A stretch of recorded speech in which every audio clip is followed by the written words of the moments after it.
You're listening to Into the Twilight, an independent, listener-supported show. Subscribe at patreon.com/intothetwilight for monthly bonus episodes, weekly shoutouts, a Patreon-only book club, and more. Thanks for support, and now, on with the show. Now tuning in to Earbud Media, audio for everyone.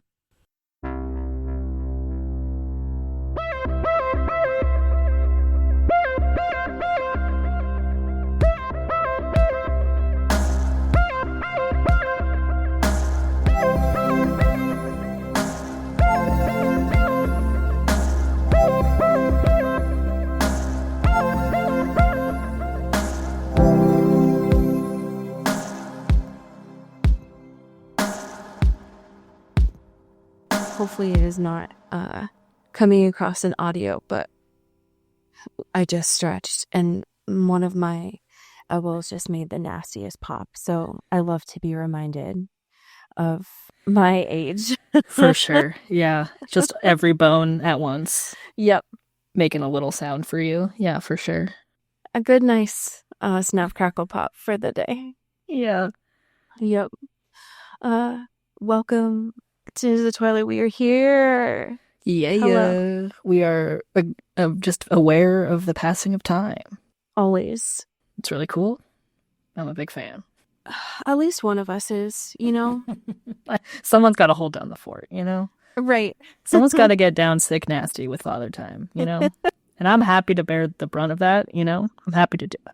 I respect it. I just will side-eye it because it... Sure. That's all. That's all it is, you know? I'm very intrigued by what you have brought to the class today. So how are you? I'm here.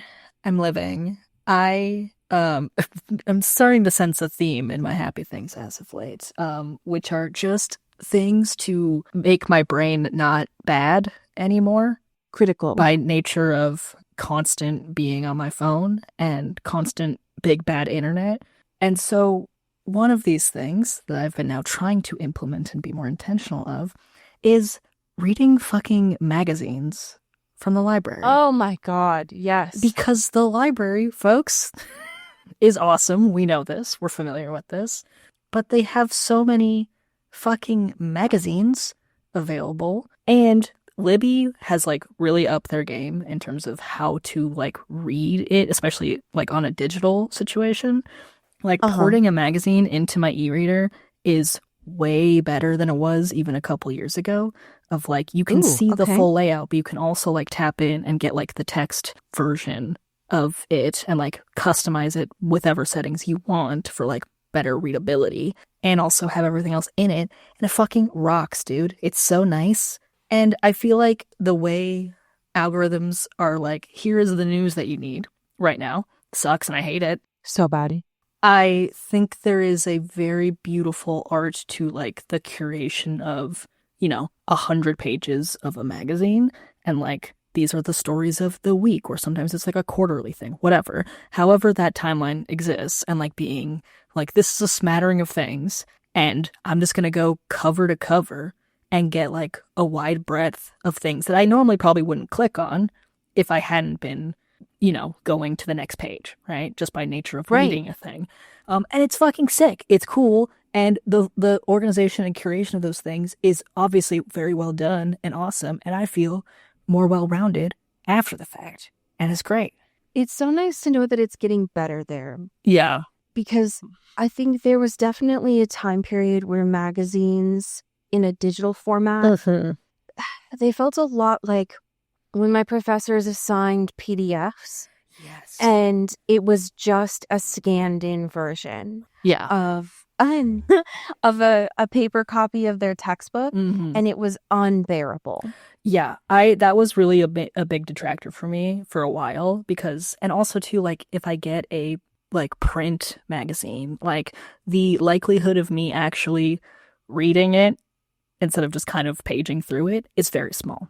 But like having these sort of more accessible tools of like, it's not just a PDF of the smallest text you've ever seen in one large page of a magazine. It is like intuitive to like pull out each individual story so you can kind of read it like you would read anything scrolling on your phone or on an e-reader or whatever. And that's fucking lit. That's cool as fuck. There was a distinct time in my childhood where we, in my living room, just had this wicker basket of magazines. Yeah. Canon events. Yeah. The wicker basket for Right. sure. Yeah. I mean, granted, there was never an excuse to be bored, but my parents would always be like, well, you can never be bored because if you want something to read, then go pick up a magazine. Yeah. And what I would give to be able to pull out like an InStyle from 2003 and see what that looks like right now. Yeah, for sure. I love a magazine. I love a magazine. I love learning things I wouldn't have known by just scrolling on the bad phone that I have. Yes. It's a fun time. There's a lot of things to be learned in the pages of a magazine. And you can get them for free from the library. That's awesome. Thank you, libraries. Thank you, libraries. You're so cool, libraries. They always have stuff that I forget about. Like, some libraries have tools. Yeah. That's wild. Yeah. They really have everything. Yeah. Thank Shout you, out. libraries. Absolutely. How are you reporting live from the scene in Milan? Peacock, let me in. This is unfortunately my Coco Melon. Absolutely. So, yeah. And because it only happens every 2 years, I'm okay with talking about it. Did I also talk about the Gold Zone 2 years ago? Yes. Everyone shut up. Hey, we're back, okay? Pretend it didn't happen. Yeah. Okay? It's different now.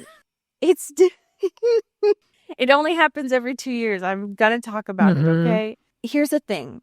I know sometimes I'm a slut for the Summer Olympics, but my true home is the Winter Olympics because the Winter Olympics does not fuck around. Yeah, that's family right there.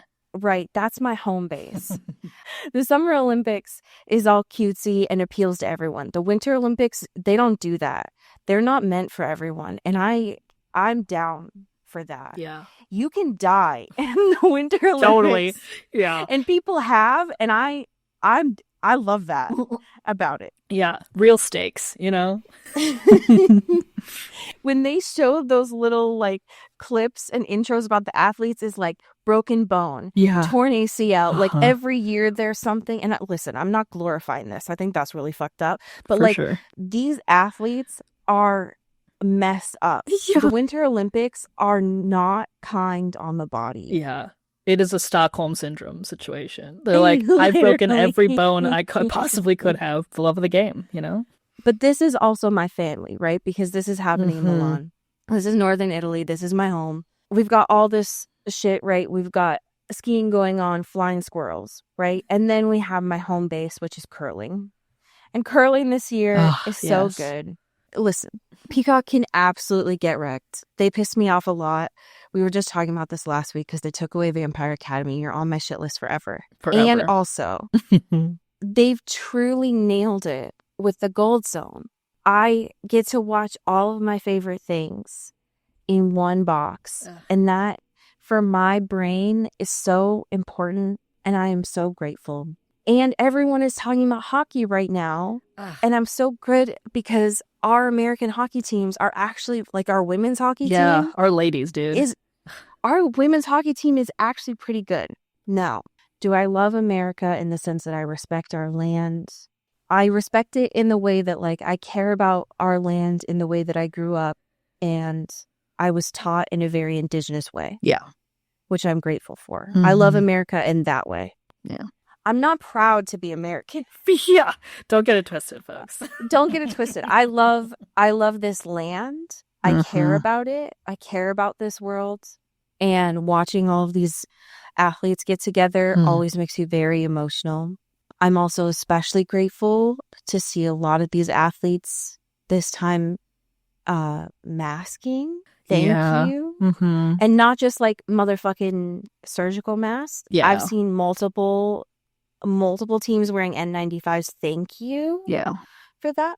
So it's a wild time to watch this because it's like read the room. But also, I will always watch figure skating. Come on now. Absolutely. And I desperately need some figure skating, right? We need our bread in circuses. So I'm grateful. I love to watch people compete and use their bodies. And I love sports. Yeah. But goddamn, you know? Yeah. Is a wild time. Ugh. So I will hold it and I will be critical of it Of course. at the same time. But it was very nice to watch the opening ceremonies last night because I am very proud sometimes, not always, but sometimes, to be Italian. Right. And it was pretty fucking funny yesterday. Yeah. Just the drama. I love to see it. Right. 100%. We have just a silly little smattering of current events. Oh, yeah. The first one that I've brought to you is not current events, but it is a trend going on right now. It's really important, though. Yeah. It is. And I felt remiss to not share it on here. Yeah. It's kind of our whole thing. So I do think it's Right. important for you to bring it. This trend of Abby Lee Miller is very important to me. Yeah. People putting her into all of these different medias, I appreciate it. Yeah. I'm grateful. For sure. I did not expect it for the Vampire Diaries, but when I saw this, Yeah.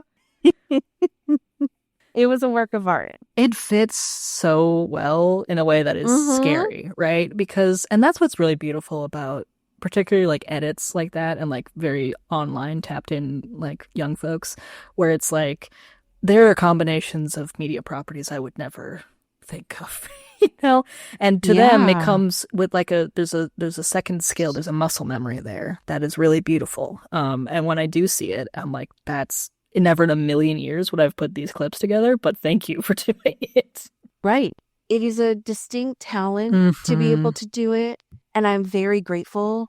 The one in this clip where Stefan was like, I'm a vampire, like is in her just being like, okay, well, and just being very unimpressed is very important to me. Yeah. That's the negging that he deserves. We really missed out on that in the actual show. I guess I forgot because it's been a couple of seasons, but he was taking himself very seriously in that scene. And I did not remember young Stefan doing that. God. And earnest Stefan really pisses me off. I agree. It's an important trend. Thank you for your service. Sometimes we do need an Abby Miller to kind of cut the tension. Yeah. There. Thank so God. I appreciate you. We have a little bit of K-Stu news. Where do you want to start here? We got to start with her purchase, I believe. The big news of the week. This is what money is for. This is what rich people should be doing. They were patrons of the arts at one point. Yeah. And the big news out of Architectural Digest this week is K-Stu bought the Highland Park movie theater in Los Angeles and is going to be like restoring it and making it like an actual movie theater again. And that's so fucking sick, dude. That's so sick. First of all, thank you. Yeah. It's been a while since we've gotten like proper Architectural Digest profiles. Yeah. Just because we haven't needed them. Right. But I am immensely grateful for this. Thank you for using your money in a way that is not only restoring spaces back to LA, but also she is distinctly aware of this because I know she was talking about like, I'm going to get out of the US because of the fact that Hollywood is distinctly trying to make it really difficult to film here, right? Right. But it is also aware in this piece of saying like, art is political. Like there's no way to not say that. And so being able to restore this is a way of so actively supporting that too. Yeah, absolutely. And like the video that she did with them and her just being like, yeah, obviously, LA has had like a pretty wild couple of years in terms of obviously like the fires and the strikes and like all these different like and everything of just total upheaval of the industry at large and stuff. And being like, yeah, all of my friends work in the industry, all my family, like I grew up in this, but also like everyone just wants to make movies and we can't. And like that's all anyone wants to be doing. And like even though this isn't a solution to the problem, it is like something that is investing in using your own capital to not care about profitability per se in order to make movies profitable and so that theaters can stay open, and being just like, what if this was a space that people can just do that and also like hang out and talk and do all these different things and like just exist without like the strings of this needs to be like also a restaurant and also a like XYZ of thing and needs to sell out all these different things every single day, whatever, to turn a profit. When it's like, what if you don't have to do that and it can be good and fine? And that's sick. No, 100%. Because I think, listen, Keisu is a millionaire, full stop. She is also not a billionaire, right? She's like, and I am fully aware that there are people that don't make millions of dollars that live in LA County. I also am aware that you need to make a certain amount of money there to survive. Like, it's a very expensive place, right? Their cost of living is gross. So like, I'm going to critique her and also know that like she's not a billionaire, right? Right. I think that it is I think this is a beautiful way to show love to a place that she's lived her whole life. Yeah. And also say like, this is something that I can do in my capacity of, I can't change the world, right? But I can keep a space open and not make it a Disney experience that has to have gives a timeshare vibe. Right. Here. Yeah. It can be a safe space that is dedicated to the arts, and that is enough. It doesn't need to be other things too. Right. So I think this is great, and I would love to see more people using their money this way, because we've found that when we don't have these spaces in person or online, right? Like, speaking of magazines, when more of those shutter or get sold to fucking private equity, right? Then other people have to get more day jobs to survive. Totally. And it's like, what would happen if you were able to just focus on your craft that you care about? So I love that. I think it's huge. I hope that it is able to inspire more people. Yeah. Here. Oh yeah. Because I use your money for the arts. It is a worthwhile thing to do. I know that she's still kind of on I don't know that it's a full press tour right now. Sure. Yeah. But it's part of it, because the other piece was doing a proper interview with ABC.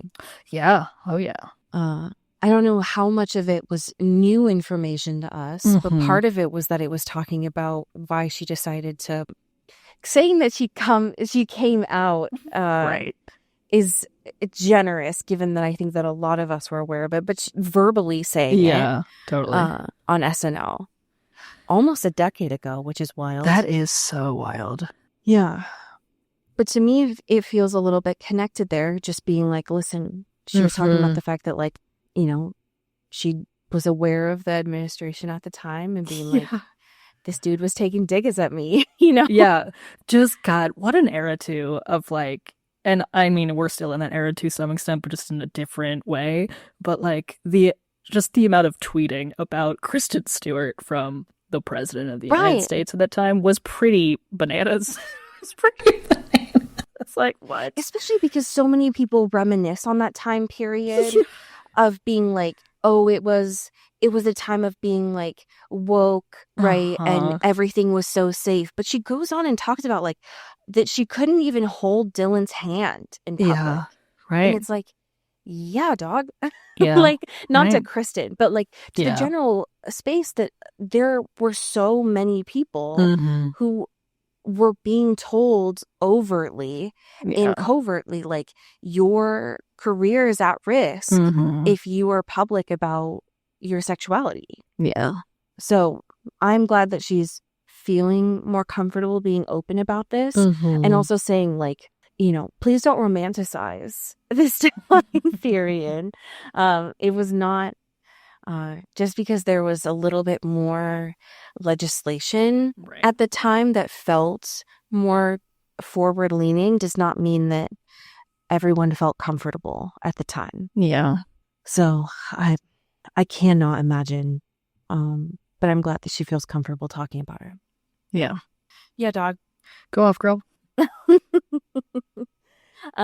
I am on pins and needles. I would love to know your thoughts on this episode. I fear we're so back. It is so over, but we're also so back in a way. Correct. Okay. The roller coaster continues. Speaking of like old Twitter, remember when Kai, she's being like, hey dog, I just signed up for this thing. Y'all see this? Celebs be crazy. Did you know out here. celebrities are on this? They be tweeting the wildest things. They're twittering so many things. And it's like, wow, this is a time capsule for sure. Kai, do yourself a favor, get off of it now. Yeah, this was a sign from the universe. I do love that they kind of gave Kai the full like, hey, you've only existed in 1994 for so much of your life, and now you're like, what's the deal with airports, right? What's going on? Heck, that is the taxi driver being like, dude. So the security actually has a reason. Is there for It's about never forget, Kai, and he's like, sure, dude, whatever. Yeah, okay, whatever you say. God, that was my nightmare. Being in that cab, listening to that conversation. I would have killed him. I would have killed him. That taxi driver, up until the point that he died, was having the worst day ever. Yeah, God. Just like, I'm just trying to get my money and go do my next thing. Can we make this not the worst thing that's ever happened to me? The answer is no. The answer is no. Yep. Yeah, but it's tough. It's tough to watch. And I know that it's not the point of this episode, but what I would have given to know how he came across the stuff that was in his pockets, because how did Kai get headphones? Yeah, that's a great question. How did he get, because the other stuff, the gum and I think the $20 makes sense for 94. Sure. But he had present day headphones, like Apple headphones. Yeah. So where did those come from? It doesn't make sense for the context of the episode, but I do kind of want to see him go through security. What does a present day airplane look like for him? Like, right. This guy's a menace, and I want to know what does the Antichrist on a plane look like? God, this evil demon twink will never rest until everyone's had the worst day. And also, was it a nonstop flight? Right. I have questions, and no one's answering them. Yeah. But no, he just was like, "Oh, I don't have enough money to pay you, so I'll just strangle you a little bit." Right. Also, a really great. We get two really great Kai facts this episode. One of which is that he names his Twitter account after Cobra Kai. I think that's great from Karate That's Kid. very good. I think that's really good. And we also find out that his pager number is 555 Hiya Kai. He's such a dweeb. I hate him, but I love him so bad. It's only because he is so entertaining, and this actor is bodying this role. Totally. If he was anything off of doing 100%, I would hate him. Yeah. And this arc of him being an antagonist would be insufferable. But unfortunately, I am rooting for him, and I'm not supposed to be. Right. I just want to see how far he'll go, because it seems like forever, Right. And that's exciting to me. No, I'm it's a lot of like Disney Channel bully energy, and I'm down for it. Yeah. So I'm here, unfortunately. Yeah. Oh no. Here's the thing. Damon has a lot of romantic relationships that he is oblivious to. Yeah. Because he only wants to pay attention to Elena. But all of his other prospects in the bachelor house are far more interesting to me. Yeah, dude. Yeah. Because you're compelling your boyfriend to lie and steal this ascendant. Yeah. Sure, cool. Everyone's telling you that's a bad idea, but okay. But also kind of hot. Like, let's be... Right. The fact that also, like, that's on Rick, right? Like, Rick needs to realize that he's a human. Obviously, it sucks to have your buddy, like, fuck you over like that. But also... And also, you're not wearing vervain at this point. Yeah. You dingus. Sorry, that's on you, bud. Like, fucking grow up. Right. Like, hello. Why are we just relying on the honor system? When has that ever happened? Yeah, you're going to make Damon pinky promise not to compel you. Right. sorry, you now have a vulnerability that you should probably consider in your interactions with anyone, folks. Exactly. Let's go. So that's embarrassing, Rick, first of all. And the fact that Joe figured it out immediately, also embarrassing. Well, yeah, and she was like, I'm really responsible. I'm an adult. I have it in my underwear drawer with my weed. So, like an adult. Something happened because I always keep it in my secret little spot. Okay. Also, that means that your underwear smells like weed, Joe. For sure. Yeah, that did give me a little pause because it's like, hey, like, how secure are we bagging these things? Is it just... Because that smell is going to permeate my dog. You're a doctor... Yeah. And your underwear smells like weed. So what's that about? I'm bringing a really unsettling vibe to the hospital. And that's fine. That's not technically illegal. It's just a weird vibe that you bring to the function. Absolutely. And they can't fire her because she is the only doctor in Mystic Falls or in this area. So, like, they do kind of need her, you know? She can kind of get away with a lot of stuff. Yeah, it's just that you're starting some weird rumors, that's all. Yeah. Because it's not, I don't know, man. That's just it's just a weird piece of lore it's an to add interesting to choice, everything else. For sure. Right. So that's a thing. Yeah. Right. Sure. Mm-hmm. Sure, Jan. I would prefer it to be in your underwear drawer because the fact that you would have that metal thing sleeping under your pillow for a lot of your life, that's also weird. Sure, for sure. So that's okay. The choice of humans in this episode is very confusing to me. Mm-hmm. Am I glad that Jeremy's back? Well, yes, of course. Yeah. He's also sober. Yeah. And has been for 2 weeks. But he is so down bad this episode that it was very hard for me to pay attention to anything else. So fucked because Elena continues to be like pulling the rug out from under him, right? Yeah. Like she's literally doing the Charlie Brown football. That's what she's doing to Jeremy right now with the idea of Bonnie coming back. Because motherfucker, just because you're excited about it, I get it. Right? If it does work, that would be awesome. But you can't be like, oh my God, everything's going to go according to plan because that never once in the history of your entire life and relationship with anyone ever has worked and been successful like that. That's never happened. Correct. And you can't keep like jerking him around like this and being like, but what if it works? And he's like, I have come to expect a level of disappointment from you specifically. And the way that you make promises that you can't keep. And also, it's just irresponsible for you to try to make because you can't, you don't know, right? And I'm fine with that, but I'm sick of you being like, hey dog, this isn't for real because it's probably not. And guess what, folks? Guess what? We're back to disappointment.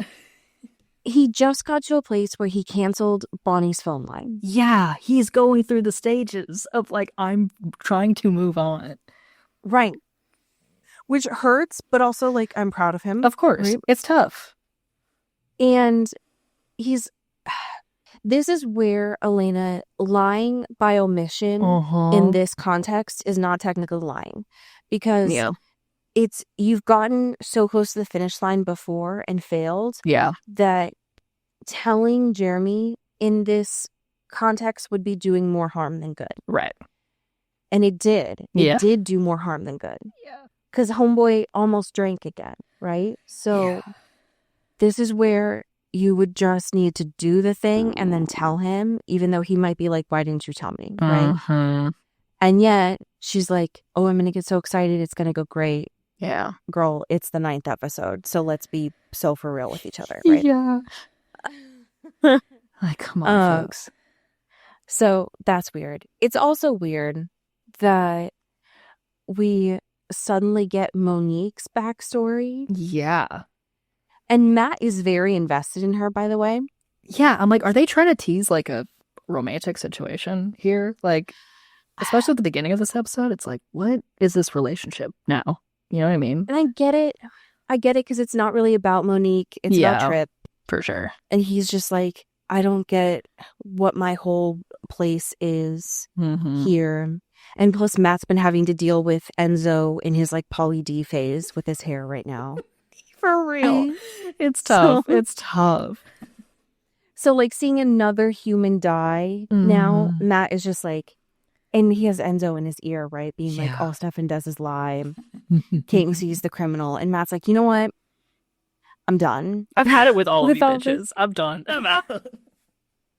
I can't deal with this anymore. Yeah. And was like already going to start hunting again because he's suspicious, not realizing that that's actually a worthwhile thing to do. Right. Because motherfucking Kai, by the end of this episode, is now going to be target number 1. Yeah. But it was weird. Yeah. I will say the little diner scene with her and Stefan was very fun, because that's the Stefan I like, when he's being a little bit of a bitch, little bit of like a, hey, I'm gonna talk to you real talk right now. I think you're full of shit, and I'm gonna make this restaurant worker make 2 gigantic chocolate milkshakes with the blender going at 11, so I can talk a little shit. It's so Enzo can't hear me. And we're gonna leap, and we're gonna just like have our own little private one-on-one conversation. And I think that was very kind. That was very fun. Because that requires him paying attention, and Stefan doesn't usually pay attention. He doesn't do that. No, he's not really one to kind of listen to what's being told to him. He kind of just likes to yes and, you know? Yeah. But yeah, he was listening, and I'm proud of him. But he definitely caught her in a lie and was playing along for a little bit. Yeah. And then was like, well, I know Sarah. She's at Duke, so who are you? Right. And was so clear of like, oh, I'm not going to kill you. Yeah. I'm just going to compel you and you'll be fine. And then, oop. Yeah. She's dead anyway. Yeah. So how about that? He tried to do a good thing, but did not really take shape, unfortunately. Right. So that's unfortunate. I was kind of interested in her whole thing. Yeah. Just being this like latchy kid who just stumbled into the supernatural world. That's kind of fun. Right, yeah, trying to do like a Parent Trap situation and being like, I could be Sarah Salvatore if you want me to. Like, it seems like he's got a cool life. Let me figure that out. Yeah. Yeah, that's wild. That's a wild thing to happen. Unfortunately, Liv and Tyler are in this episode. What? I mean, they have a Liv at least has a purpose. Yes, right. Because she's taking Elena and Damon back to 1994. Mm-hmm.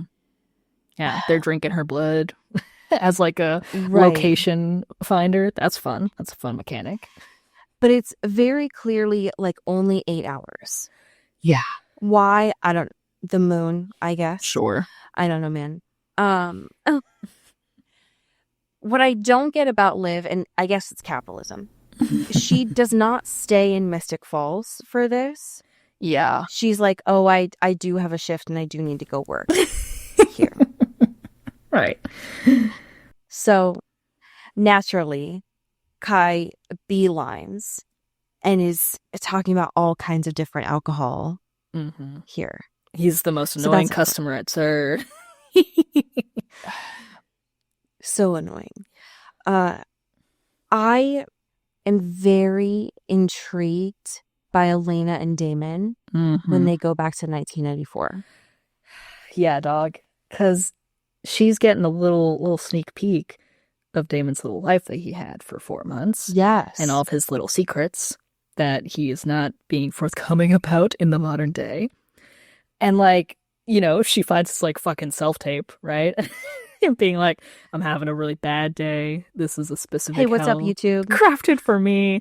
Welcome to my dark, sick, twisted mind. I'm gonna change the trajectory of my life and everyone's life by killing myself on camera to get out of this hell. And she's like, hey, what's this? And he's like, I don't know what you're talking about. That's my audition tape for Real World London. Which was pretty I don't know. good. That's so weird. Bonnie must have just started recording me. That's so weird. I was trying to have a private moment. And just Can we talk about the trope though of the pager? Yeah. And the him answering the phone, threatening right off the bat. Damon. He's so whipped. It's so over. It's so hard. Damon, remember when you didn't care about Bonnie at all? And now you're immediately like, if someone touches her, you're going to immediately go sicko mode? Yeah.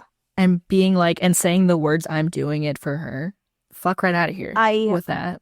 Jump off a bridge. Actually, I can't. I can't with this. He fixed the swing because they went there every day. I'm going to walk into the lake. Because that's the thing, right? Because Elena was like, oh, you just want to do this. Yeah. You just want to find Bonnie because you just want to get in my pants again. He was like, first of all, no. Uh-huh. Second of all, maybe. Yeah. But have you considered no. a secret third thing? That I'm still working through the motions of what it means. Right. But him, like, making the pancakes, trying to recreate. Dude. No. Recreate the whole thing. You're not fooling anyone. Going through the crossword again? Sir, I see you. I know what you are. You're a fucking yearner. I see it. I see right through you. You are embarrassing yourself, Damon. And Elena doesn't get it. Yeah. But if Bonnie was here, she'd be making fun of you right now. Mm-hmm. It's so embarrassing. And Bonnie was so happy. Yeah. Yeah, she's like, out here hot wiring a car. She's driving through Muncie, Indiana. She's making her way downtown. She's doing it. It's all going to be great. But Damon finally admits it. Like, she's the reason that he survived. Mm-hmm. And that he's finally admitting that she's important. Mm-hmm.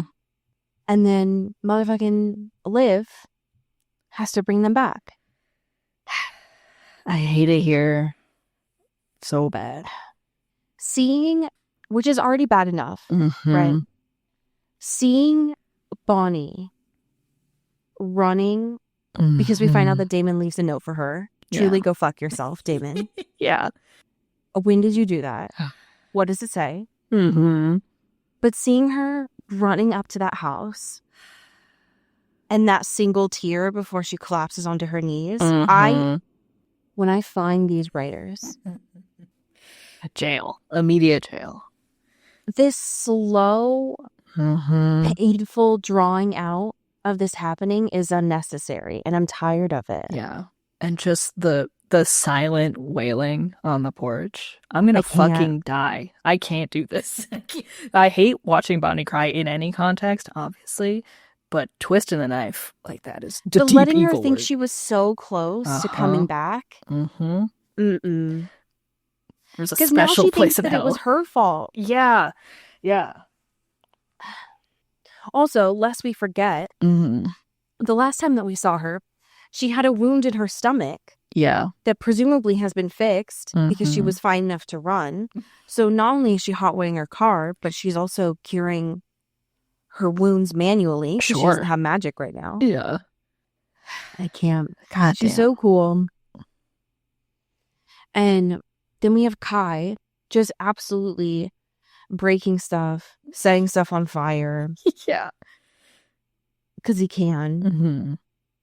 And his relationship to magic is so funny because it's clearly like, it's like watching someone like learn a curse word for the first time and like kind of use it wrong. You know what I mean? Like just kind of really overdoing it to look cool. He's just in that space where it's like, yeah, for sure. That's so true. Like I definitely just like absorb magic, but I totally know how to use it, and I'm totally like really good at it. So like, don't worry. And it's like, buddy, let's lay off for a second. How about let's go back to the books, right? How about we read a little bit? No, that's that's so apt. It's just a little much. It's just doing a little too much. There's a lot of showmanship about it. It's very Cobra Kai 1972 of him, you know? Sure. Yeah. Oh yeah.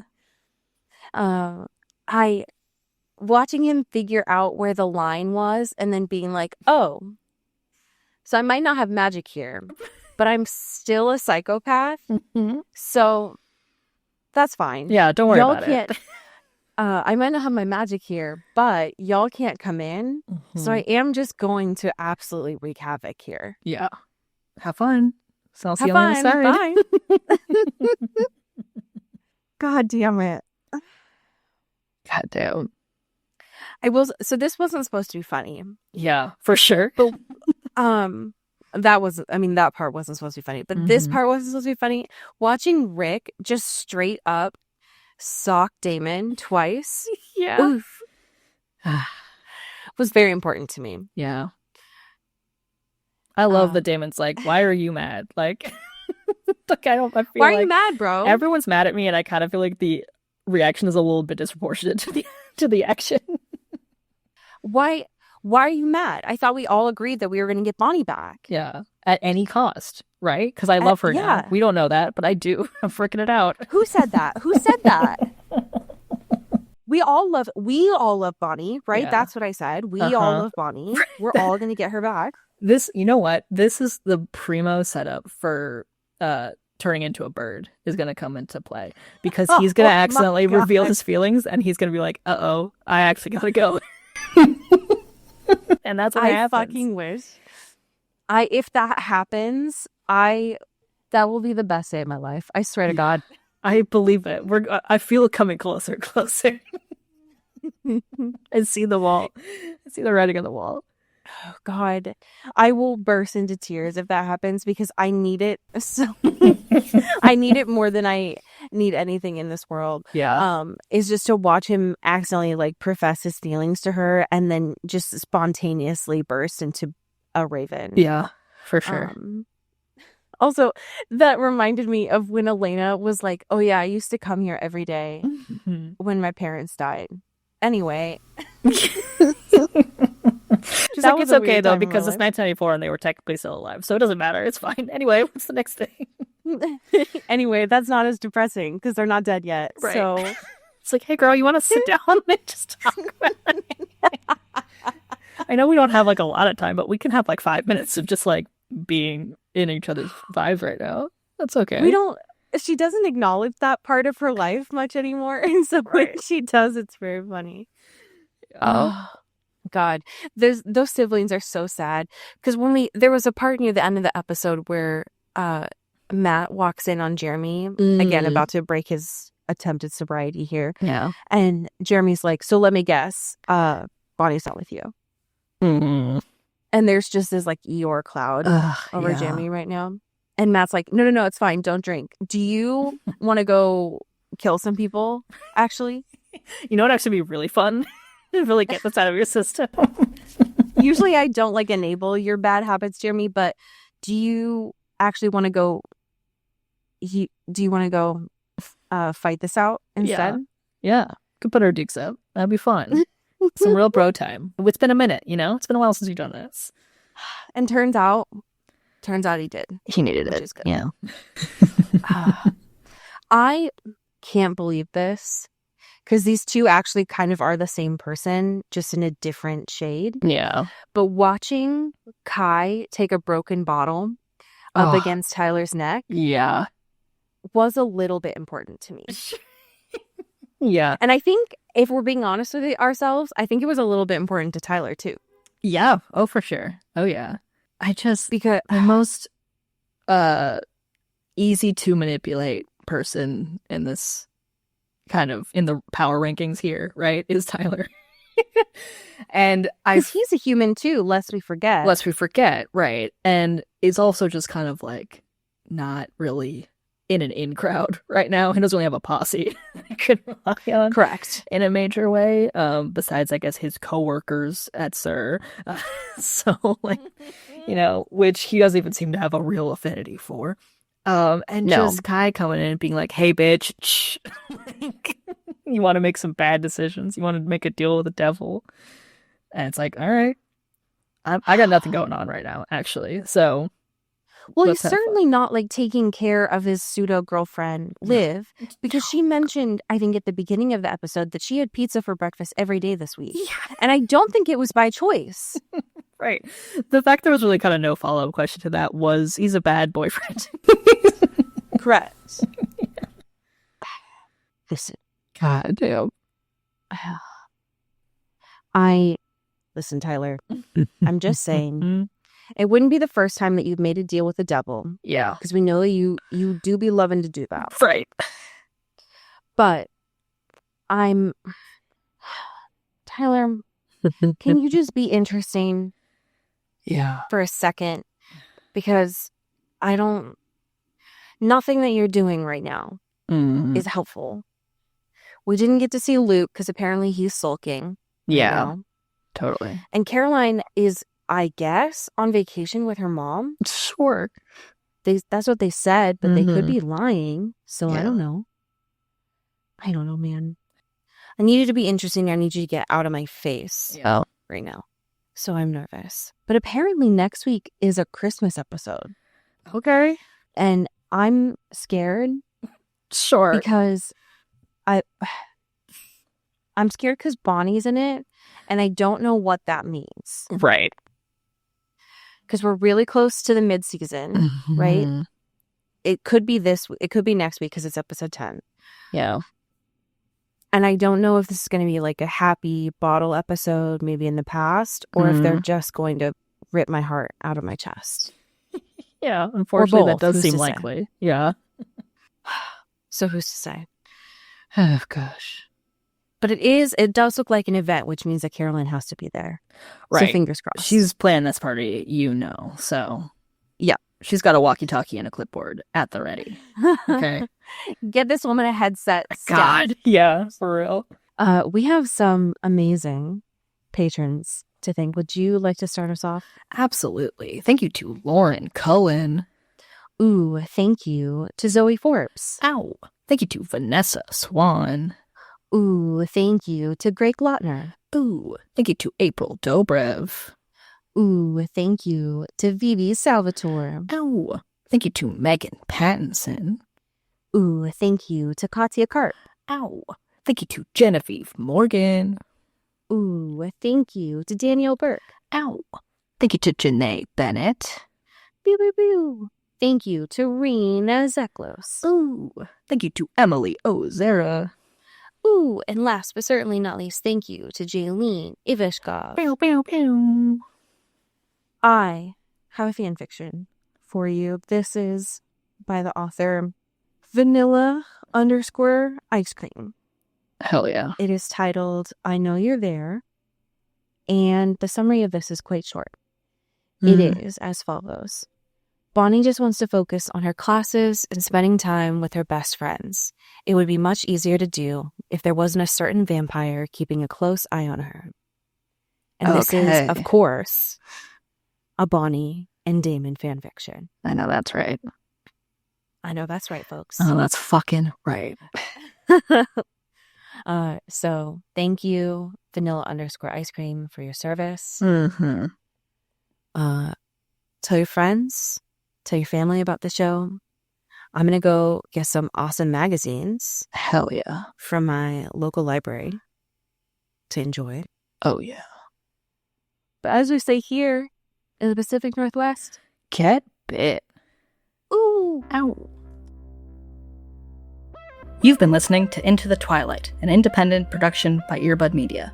You can support the show by subscribing to our Patreon at patreon.com/intothetwilight, or rate and review us on your favorite podcast app. You can send us a backstory or a fanfiction at intothetwilightshow@gmail.com. Our music is by Eli Krause, and our art is by Maddie Padilla. You can find me on Twitter at Cody Corral and Allie at Many Are the Stars. Thanks for listening.